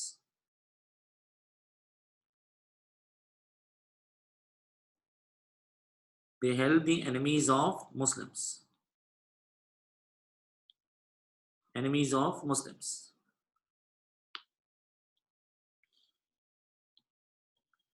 इसमें बेटा 3 पॉइंट्स आ जाएंगे तो एबीसी करके पहले ही लिख लो. ये बेटा माअज़ल्लाह ही है, सही लिखा आपने मिस्टर मोहम्मद ऐसे. अच्छा चलो बच्चा इधर आ जाओ जरा. मैंने आपको ज्यूस का टॉपिक पढ़ाया और ज्यूस के टॉपिक में हमने कुछ इस तरह से इन्फॉर्मेशन पढ़ी थी क्योंकि ये वाले पॉइंट्स हैं यहाँ पर रिपीट हो रहे हैं। तो एक काम करो, जल्दी से वापस ये वाला रट्टा लगा लो। प्रॉफिट मोहम्मद सल्लल्लाहु अलैहि वसल्लम जब मदीना आए तो मदीना में 3 ज्यूइश ट्राइब से QNQ का मतलब था कैनुका, नजीर, कुरैजा। 3H में एक्सपेल हुए, 4H में एक्सपेल हुए, 5H में एक्सपेल हुए। ये चले गए सीरिया, ये गए खैबर और ये गए अल्लाह मियां के पास। Now let me just remind you guys, Banu Qaynuqa ने मुसलमान औरत के कपड़े फाड़े थे और जब प्रॉफिट ने इनके क्वार्टर्स को बिसीज किया, हजरत मोहम्मद सल्लल्लाहु अलैहि वसल्लम ने इनको एग्जीक्यूशन की सजा दी थी। लेकिन when prophet declared their execution, इनको बचाने के लिए इनके अलाय ट्राइब खजरज का चीफ आया था जिसका नाम है अब्दुल्ला बिन उबे। सो अब्दुल्ला ने इंटरवीन किया और अब्दुल्ला ने प्रॉफिट से बदतमीजी भी की and there he supported Banu Qaynuqa and he requested prophet peace upon him कि प्रॉफिट बनु कैनुका की एग्जीक्यूशन की सजा कम कर दें। तो प्रॉफिट ने एग्जीक्यूशन को एक्साइल में तो कन्वर्ट कर दिया, लेकिन उस दिन एक बात बड़ी क्लियर हो गई, वो ये कि जब बनु कैनुका ने मुसलमानों को धोखा दिया और मदीना का पीस वायलेट करके चार्टर की वायलेशन की, तो उस दिन अब्दुल्ला बिन उबे मुसलमानों के साथ नहीं, मुसलमानों के खिलाफ था and he was supporting the enemies of Muslims. तो पहला जो अब्दुल्ला बिन उबे ने हमारे दुश्मनों का साथ दिया वो क्या था? बनु कैनुका। लिखो, बनु कैनुका। अब ये जूज में कवर हो चुका है, लेकिन मैंने फिर भी आपको जो है वो दास्तान का पूरा ओवरऑल एक समरी दे दी। तो पहली बार इन्होंने हमारे जो दुश्मनों का साथ दिया वो कब था? बनु कैनुका का सपोर्ट किया। Now, if you guys remember, Banu Nazir, rather than sharing the amount of blood money, Banu Nazir made a plan to kill or assassinate Hazrat Muhammad peace upon him. Banu Nazir ने profit को murder करने की कोशिश की, तो profit ने उनके quarters बिसीज किए। बनु नजीर एग्रीकल्चरिस्ट थे और बनु नजीर जब एग्रीकल्चरिस्ट थे तो प्रॉफिट ने बनु नजीर के क्वार्टर्स बिसीज करते ही उनको ऑप्शन दिया, if you surrender immediately you may leave the city of Medina with all your property and agricultural production. हजरत मोहम्मद सल्लल्लाहु अलैहि वसल्लम ने इनकी क्वार्टर्स बिसीज किए, इनको इमीडिएट सरेंडर का ऑप्शन दिया, लेकिन दे did not surrender immediately because they expected, यानी बनु नजीर expected that they would be supported and helped by Abdullah bin Ubay. तो Abdullah bin Ubay he appeared to prophet peace upon him to help and to support Banu Nadir, लेकिन prophet ने Abdullah bin ube की बनु नजीर की favour में एक बात भी accept इसलिए नहीं की क्योंकि अब्दुल्ला बिन उबे बनु नजीर का ऑफिशियल एलाय नहीं था। लेकिन for the second time we saw कि अब्दुल्ला बिन उबे ने उस दिन जब Banu Nadir who made to try to kill prophet peace upon him, Abdullah ने प्रॉफिट पीस अपॉन के और मुसलमानों के खिलाफ काम किया और मुसलमानों के दुश्मन का साथ दिया जिसका नाम था बनु नजीर। तो जहां जहां मौका मिला अब्दुल्ला ने हमारा नहीं बल्कि हमारे दुश्मनों का साथ दिया, क्योंकि अब्दुल्ला इस्लाम दुश्मन था। तो देखो, बी बनु नजीर, बी बनु नजीर, बनु नजीर। सी, खैबर मदीना से कितने डिस्टेंस पे है? खैबर और मदीना का डिस्टेंस कितना था? 70 माइल्स का। सो खैबर जो कि ज्यूइश सेटलमेंट था, जो कि मदीना से 70 माइल्स के डिस्टेंस में था, the Jews of Khaybar they made a plan that they are going to make an attack on the city of Medina. Khaybar के ज्यूज ने अब्दुल्ला को लेटर लिखा खैबर से कि Abdullah, we are about to make a dash on the city of Medina, Medina पे एक intense attack करेंगे, तुम हमारी क्या मदद कर सकते हो? सो अब्दुल्ला बिन उबे ने कहा कि आप मुसलमानों पर बाहर से हमला करना, यानी कि जब आप खैबर से मदीना की तरफ आओ, आप मुसलमानों पर बाहर से हमला करना, I am going to attack at the back of Muslims, मैं मुसलमानों के पीठ पीछे हमला करूंगा और इस सूरत हाल में Muslims are going to be savage. और जब दो तरफा हमला होगा, Muslims won't be able to withstand that attack और मुसलमान इजीली ये बैटल हार जाएंगे। अब्दुल्ला बिन उबे ने खैबर की ज्यूज का साथ देने का वादा किया, लेकिन अल्लाह तो सब जानते हैं, अल्लाह की प्यारी जात ने हजरत मोहम्मद सल्लल्लाहु अलैहि वसल्लम को हुक्म दिया कि इससे पहले खैबर के ज्यूज मदीना पर हमला करें, 7 आफ्टर हिजरी की बात है, आप खैबर पे हमला कर दें। प्रॉफिट ने खैबर पे अटैक किया। After a few weeks expedition हमने खैबर कैप्चर किया, तो अब्दुल्ला की हिम्मत नहीं हो सकी कि हमारे पीठ पीछे आके ओपन ग्राउंड में हमारे जो है पीठ पीछे हमला करे। लेकिन हमने इस तमाम खतों किताबत और सारे मामले में ये ऑब्जर्व कर लिया, वो ये कि जिस दिन मदीना पे अटैक होने वाला था, तो अब्दुल्ला बिन उबे की ख्वाहिश ये थी कि अब्दुल्ला बिन उबे मुसलमानों के खिलाफ और मुसलमानों के दुश्मन का साथ दे, और इस दुश्मन का नाम है ज्यूज ऑफ खैबर, जो कि एक्चुअली बनु नजीर ही थे। बनु नजीर जो है वो यहाँ से मदीना से एक्सपेल होकर खैबर गए और वो खैबर से मदीना पे पहले हमला करते, तो दोबारा अब्दुल्ला बिन उबे ने बनु नजीर यानी खैबर के ज्यूज की मदद करने की कोशिश की, तो वो मदद नहीं कर पाया because Allah assistance was always in the favour of Hazrat Muhammad peace be upon him. तो सी लिखें, ज्यूज ऑफ खैबर,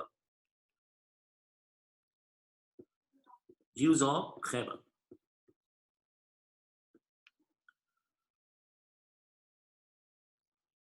अनुषा, मैं एक मिनट रिपीट कर रहा हूं, जरा मैं नेक्स्ट पॉइंट लिखवा दूं, फिर मैं बेटे रिपीट करता हूं। नेक्स्ट मेन पॉइंट लिखो, next main point, they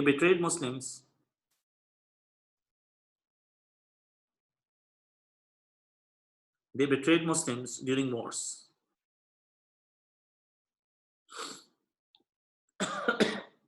They betrayed Muslims during wars.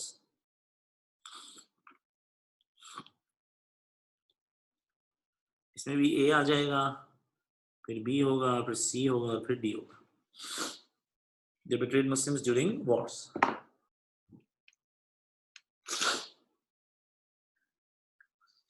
Anusha, Banu Nazir, the Prophet had gone to their quarters, and Prophet Muhammad Sallallahu Alaihi Wasallam wanted to collect the amount of blood money from Banu Nazir.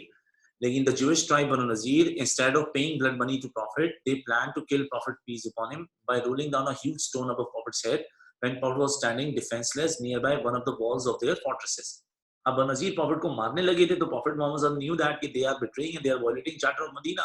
हजरत मोहम्मद सल्लल्लाहु अलैहि वसल्लम ने Banu Nazir के quarters को besiege किया, और बिसीज करके, क्योंकि बनु नज़ीर वर एग्रीकल्चरिस्ट, तो प्रॉफिट ने उनको बिसीज पे, यानी when he led a curfew outside their quarters, prophet ने बनु नज़ीर को एक ऑप्शन दिया कि if Banu Nadir are going to surrender immediately, तो they will be allowed to leave the city of Medina, and while leaving Medina they will be allowed to take all their agriculture production and property with them.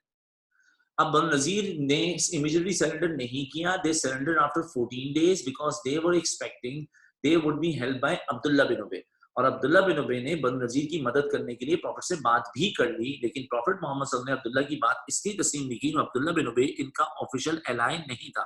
तो point ये है कि जब भी बनु Nadir ने profit को मारने की कोशिश की और प्रॉफिट बनु नज़ीर की क्वार्टर्स को बिसीज करके उनको पनिश करने वाले हैं, तो अब्दुल्ला ने अगेन जो है वो हजरत मोहम्मद सल्लल्लाहु अलैहि वसल्लम की जो है दुश्मनों का साथ दिया और इस्लाम के खिलाफ काम किया. जी मेरी तबीयत बहुत खराब है कल से, और फ्लू तो नहीं है, बस फ्लू शायद होने वाला है, लेकिन मुझे जो है सर में और मेरे जिस्म में बहुत ज्यादा दर्द हो रहा है. एनीवेज, अब हम आगे. दे बिट्रेड मुस्लिम्स ड्यूरिंग वॉर्स. अच्छा, 3 वॉर्स तो आपको पता है, बैटल ऑफ बदर, बैटल ऑफ ओहद. तीसरी वॉर बता दें प्लीज. जज़ाकल्लाह बेटा बिलाल, अल्लाह कबूल करें, और मैं भी उम्मीद करता हूँ जल्दी शिफा मिले. तीसरी बैटल का नाम बैटल ऑफ ट्रेंच है. अब एक एक करके बात समझना. अच्छा, most likely when we will be having a meeting on Friday, तो फ्राइडे मीटिंग हमारी जो जूम मीटिंग होगी उसमें शायद हम लोग बैटल ऑफ बदर ही पढ़ रहे होंगे. तो ये बात अभी से क्लैरिफाई कर लो, क्योंकि ये कंफ्यूजन बुक्स में पढ़ के बहुत सारे स्टूडेंट्स को होती है, वो आपको इंशाल्लाह नहीं हो पाएगी. बात ये कि prophet heard the news that Abu Sufyan left Mecca for Syria. मैं थोड़ा सा पिक्टोरियल डिस्क्रिप्शन देता हूं ताकि आपको ना चीज थोड़ी सी आसान लग जाए. हजरत मोहम्मद सल्लल्लाहु अलैहि वसल्लम को एक न्यूज आती है कि अबू सुफियान मक्का से निकले हैं, और मक्का से Abu Sufyan is leading a gigantic caravan, और ये कारवान इतना ह्यूज था कि इतनी दौलत पहले कभी मक्कन जो है वो सीरिया की तरफ लेके नहीं गए. So prophet came to know a gigantic caravan left Mecca for Syria. अब हजरत मोहम्मद, और it was headed by Abu Sufyan. ये सेकंड आफ्टर हिजरी, बैटल ऑफ बदर से पहले की बात है. अब हजरत मोहम्मद सल्लल्लाहु अलैहि वसल्लम जो है, he became curious. According to a few books, prophet just wanted to see what is inside that caravan. देखो, अब हम ना एक नेबरिंग स्टेट है, और कुरैश हमारी एक एनिमी स्टेट थी. तो एनिमीज जो है अपनी इंटेलिजेंस को हमेशा जो है वो वर्किंग में रखते हैं, कहीं ऐसा ना हो कि दुश्मन हम पे अटैक कर दे और हमें खबर ही ना हो. अगर न्यूज आए कि चाइना ने 5 लाख टन के कंटेनर्स इंडिया को भेजे, तो आईएसआई भी और आपकी इंटेलिजेंस भी फॉरेन वर्किंग में और हरकत में आएगी, और वो देखेंगे what is inside the containers.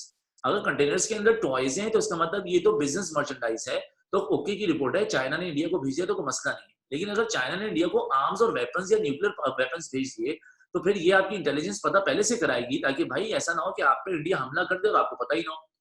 तो यही चीज यहाँ पर हो रही है. प्रॉफिट पीना की इंटेलिजेंस की वर्किंग कर रहे हैं, और नबी अलैहि सलाम ऊपर चलता है कि मक्का से सीरिया बहुत सारी इन्वेस्टमेंट गई है, अब सीरिया से बाइंग होगी, और सीरिया से मक्का अबू सुफियान बहुत सारी चीजें खरीद के लाएंगे.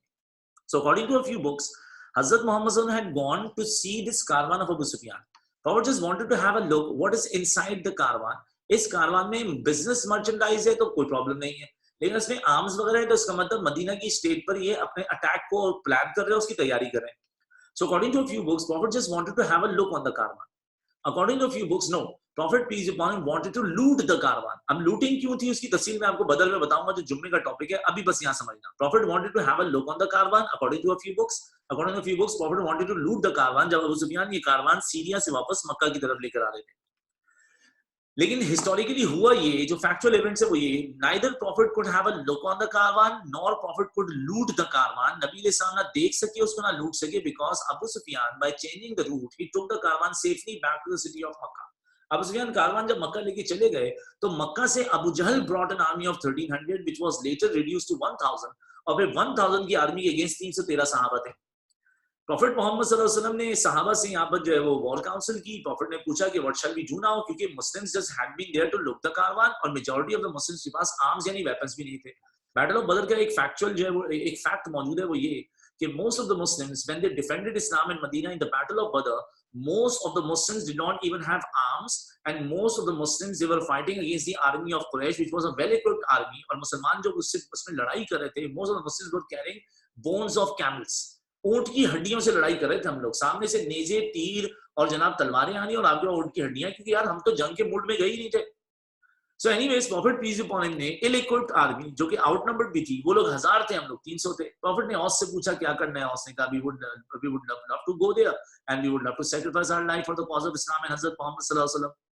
खजरज भी willing थे लड़ाई करने के लिए और जंग करने के लिए, और उनमें हजरत साद बिन माज ने उस खजरज की तरफ से बात बड़ी जबरदस्त की। महाजिरून भी willing थे, अबू बकर थे, उमर थे, खारजा वगैरह, उन लोगों ने बड़ी जबरदस्त बात की। हजरत मोहम्मद सल्लल्लाहु अलैहि वसल्लम जो है उनके पास जो है वो एक ग्रुप जो था वो जो मुनाफिकों का था, जो कि अंसार में ही था। इस ग्रुप का एक रिस्पांस आया, वो थी हेजिटेशन। अब बात समझना, हिपोक्रेट वो होता है जो अल्लाह की राह में 2 रुपए भी नहीं खर्च कर सकता, because that hypocrite does never loves Allah, और उसको अल्लाह से जब मोहब्बत ही नहीं है, वो अल्लाह के लिए 2 रुपए नहीं खर्च कर सकता, तो वो अल्लाह के लिए जान कैसे दे सकता है। अब जो बैटल ऑफ बदर की सिचुएशन थी, जिसमें without arms over numbered army से लड़ने जाना था, हिपोक्रेट से पूछा कि भाई जंग के लिए जाएंगे या नहीं जाएंगे, तो अगर वो कहते हैं हाँ, तो हाँ कहने पे आगे मौत है, क्योंकि आगे तो ओवर नंबर्ड आर्मी है और जिसके पास इक्विपमेंट्स भी ठीक ठाक है। और अगर वो कहते हैं ना, अगर वो ना कह दें तो ये उनकी हिपोक्रेसी एक्सपोज हो जाएगी। तो उनके लिए हाँ में भी मौत थी, ना में भी मौत थी। तो अल्लाह पाक ने कुरान में हिपोक्रेट्स के रिस्पांस के बारे में लिखा, O Muhammad, when you asked them to participate in the battle, they made faces as if they are already dead. ना वो हाँ कह पा रहे हैं ना, और जो दिल में उनके मौत का खौफ था वो उनके चेहरों पे क्लियर नजर आता था। They made faces as if they are already dead. तो बैटल ऑफ बदर में इन्होंने किया ये कि they were hesitant and they were reluctant to go and fight along with the side of Muslim army, और इनकी hesitation और reluctance की वजह से Muslim army was getting demoralized, क्योंकि already हम outnumbered थे और इनका ये करना हमारे लिए demoralization के अलावा कुछ नहीं था। तो इनका पहला धोखा बदर में सामने आया जब इन्होंने मुसलमानों के साथ बदर में जाने में hesitation शो की। तो लिखो बेटे, A, they were reluctant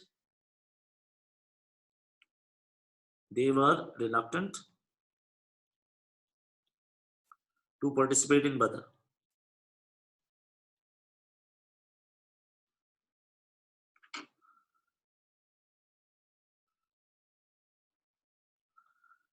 They were reluctant to participate in Badr.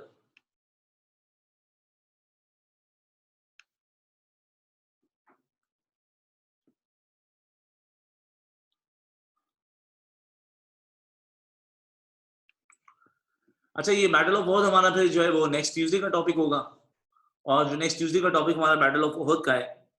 बस ज्यादा एक्सप्लेनेशन की जरूरत नहीं, हमजा खालिद बस आप ये बता दीजिएगा बैटल ऑफ बदर में जो सिंसियर बिलीवर्स थे वो अपनी जान देने के लिए तैयार थे, और हिपोक्रेट्स जो हैं वो रिलक्टेंट थे, क्योंकि वो इस्लाम के लिए तो कोई खर्चा ना कर सके, वो इस्लाम के लिए जान कैसे देंगे। अब बेटा बैटल ऑफ ओहद की एक बात समझना, पढ़ाऊंगा मैं आपको इंशाल्लाह नेक्स्ट ट्यूसडे को। तो बैटल ऑफ ओहद का सीन ये था कि when we were fighting against the Quraysh army, हम लोग थे 1000 और वो लोग थे 3000। सीन ये हुआ कि 3000 की आर्मी जब हमारे अगेंस्ट जंग करने के लिए आई, तो प्रॉफिट पीस अपॉन हिम के सहाबा इसमें अमेजिंग परफॉर्म कर रहे थे। बात की बात है, हुआ ये कि हुजूर इस्लाम इस आर्मी को फेस करने के लिए जब जा रहे थे to the field, to the place called Uhud, prophet peace 1000 लोग लेके निकले थे। 1000 की आर्मी लेके जब prophet departed from Medina towards hill of Uhud, अभी हम ओहद हिल की तरफ जा ही रहे थे कि रास्ते में अब्दुल्ला डिजर्टेड विद 300 मैन। तो डिजर्शन ऑफ हिपोक्रेट्स यहाँ पर मतलब ये कि अब्दुल्ला ने यहाँ पर 300 लोगों के साथ डिजर्ट किया। तो अब्दुल्ला 300 लोगों के पीछे हट गया। प्रॉफिट बोला, why Abdullah, why you are not going with us to the battlefield, why you are leaving. तो अब्दुल्ला ने एक बहाना किया। अब्दुल्ला कह रहा है कि I asked you to fight and defend Medina by staying in the city of Medina, लेकिन आपने मेरी बात को नहीं माना, so I am not here going to support you. तो अब्दुल्ला के इस फॉल्स एक्सक्यूज के पीछे एक्चुअली इंटेंशन ये थी कि अगर प्रॉफिट मुसलमानों की आर्मी वीक हो जाती है और प्रॉफिट माज़अल्लाह शहीद हो जाते हैं, तो अब्दुल्ला बिन उमैया मदीना का नया चीफ बनेगा। तो अब्दुल्ला ने हमारी आर्मी को वीक कर दिया। अब मेरा आपसे एक मैथमेटिकल क्वेश्चन है बेटे, 1000 की आर्मी से 300 आर्मी चली गई, यानी कि 700 रह गए। तो मुझे बताएं, अगर 1000 से 300 की आर्मी जाएगी तो आपकी आर्मी कितनी परसेंट वीक होगी? आपकी आर्मी वीक हो गई ना, कितनी परसेंट वीक होगी? 10%, 80%, 50, 30%। Very nice. तो जैसे ही 1000 में से 300 लोग चले गए तो आपकी आर्मी कितनी वीक हुई? 30%। ठीक है। अब now let me just reveal something to you guys. ये जो अब्दुल्ला पीछे हटा विद 300 मैन, अब्दुल्ला की वजह से हमारी आर्मी 60% वीक हुई थी। पहली बात तो ये कि इनके लोग चले गए तो नुकसान नहीं था, क्योंकि इन्होंने तो लड़ना ही नहीं था, उल्टा इन्होंने हमारे खिलाफ ही काम करना था, तो इनके आदमी चले जाना ही बेहतर है, क्योंकि उनका होना ना होना बराबर है। लेकिन बात समझना, अब्दुल्ला ने आपके साथ जो नुकसान किया वो ये कि when Abdullah deserted with 300 man, not only Abdullah deserted with 300 man, he deserted with the horse cavalry. Abdullah bin Ubayy अपने साथ हॉर्स कैवलरी भी लेके चला गया। अगर आपको ट्यूसडे की क्लास में सुनने को जब मिलेगा तो पहले से आपको थोड़ा सा पता होगा कि इस बैटल में खालिद बिन वलीद अपनी कैवलरी लेकर आए थे, और खालिद बिन वलीद की कैवलरी ने मुसलमानों के पीठ पीछे यहाँ से हमला कर दिया था।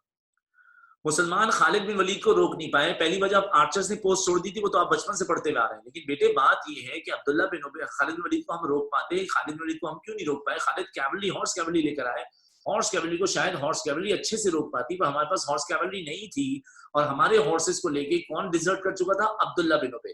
तो बैटल ऑफ ओहद हारने का जो बुनियादी रीजन बना था वो ये बना था कि खालिद का पीछे से अटैक हुआ, and we could not manage and we could not withhold that attack, और उसके बाद एक बहुत ज्यादा जो है वो शहादतों का एक सिलसिला शुरू हुआ।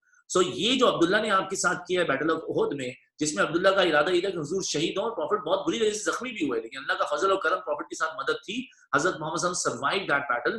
तो अब्दुल्ला आपकी आर्मी में 300 लोग लेके गया, ये बुक्स में लिखा है, लेकिन आप तफसील में जाएंगे तो he did not desert with 300 man only, he also took horses यानी हॉर्स कैवलरी विद हिम, और वो हॉर्स कैवलरी जब लेके गया है तो इसमें आपकी आर्मी 60% वीक हुई। इब्राहिम खैरी कह रहे हैं अब्दुल्ला ने ऐसा क्यों किया? Because Abdullah wanted to awaken Muslim army. Abdullah चाहता है मुसलमान आर्मी इतनी वीक हो कि उनमें एक साहब शहीद हो जाए जिनका नाम है रसूलुल्लाह, और अगर हजरत मोहम्मद और मदीना के लीडर अगर शहीद हो जाते हैं तो फिर नया लीडर बनने के लिए अब्दुल्ला के लिए रास्ता साफ हो जाएगा। तो लिखिए B, Abdullah deserted with, Abdullah deserted with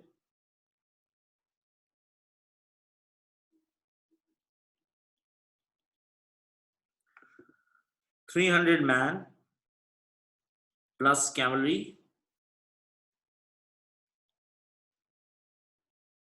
300 man plus cavalry in Uhud. Abdullah deserted with 300 man plus cavalry in Uhud. In Uhud.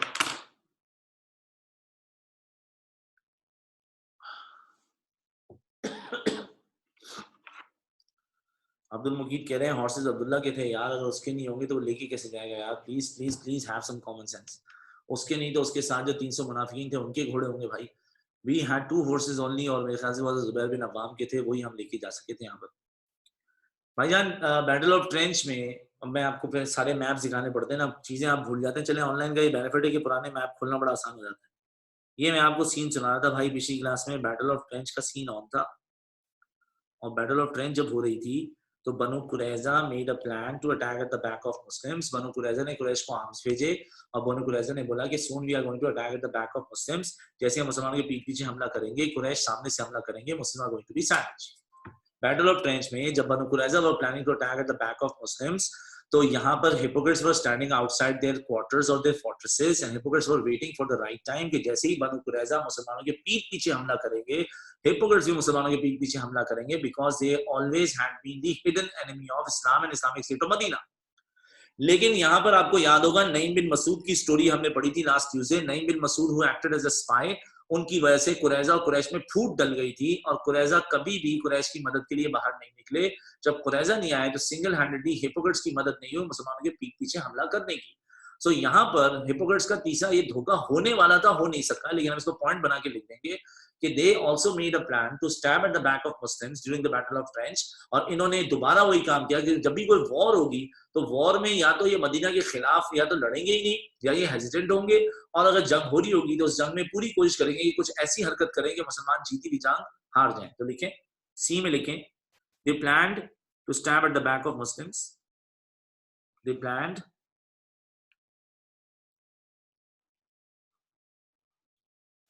to stab at the back of Muslims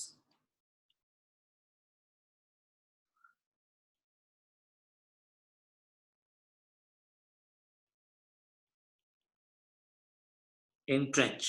अच्छा, इन ट्रेंच से मेरा मतलब है इन बैटल ऑफ ट्रेंच। बस आज की class यहाँ पर खत्म हो जाएगी। मैं और पढ़ा देता आपको। I can see that I still have 17 minutes, लेकिन unfortunately I'm not feeling well. I hope so you guys and your parents are going to pray for me so I will see you guys इंशाल्लाह on Friday, और हम ये topic खत्म करके फिर battle of बदर start कर लेंगे। जी, that's a good question Ibrahim Khairi, because we will be having a part B separately, जिसमें we will be having a discussion कि why prophet did not punish Abdullah, why prophet did not exile Abdullah, और why prophet did not execute Abdullah. So you need to wait for that till Friday. Friday को मैं इसका part B और ये reasons उस दिन बताऊंगा। अभी आपको वेट करना होगा, टॉपिक अभी खत्म नहीं हुआ है। आयशा तारिक, फिजिकल क्लासेस का प्रॉब्लम ये है कि हमारे पास स्पेस इशू ऑलरेडी आना शुरू हो चुका है, क्योंकि मेरे पास मल्टीपल सेक्शंस तो नहीं होते, और गुलशन कैंपस में तो बिल्कुल भी सीट नहीं थी। जौहर में तो फिर जो है वो कुछ सीट्स मौजूद हैं, और नॉर्थ में भी कुछ गुंजाइश मौजूद है, लेकिन जो है अगर आपने गुलशन में ज्वाइन करना है तो वहाँ तो वो जगह खत्म हो चुकी। और सेक्शन सी डी जो हम स्टार्ट कर रहे हैं सैटरडे से, उसमें प्रॉब्लम ये आएगी कि सी डी सेक्शन में आप वो स्टार्ट से शुरू से स्टार्ट होगा, वो टॉपिक आपने पढ़े हुए। तो या तो आप डिफेंस में ज्वाइन कर सकते हो, या हैदराबाद में, या जौहर में, या फिर नॉर्थ में। लेकिन if you are talking about Gulshan, Gulshan में सीट नहीं है, और यही हाल जो है बाकी जगहों का भी हो जाएगा, क्योंकि बाकी कैंपस में भी हमारी सीट्स ऐसी खत्म होगी। जगह तो है, लेकिन क्योंकि हम वो एसओपी से ख्याल रखते हैं तो एक एक गैप से बिठाना होता है, तो वो मुमकिन नहीं होता।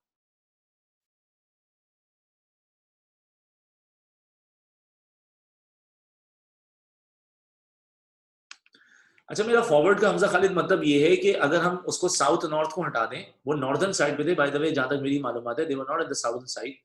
तो जहां से भी वो अटैक करेंगे वो फ्रंट होगा, और मुसलमानों के एक पीठ पे जो अटैक होगा वो बैक होगा। अब उसको नॉर्थ साउथ में कंफ्यूज ना करें।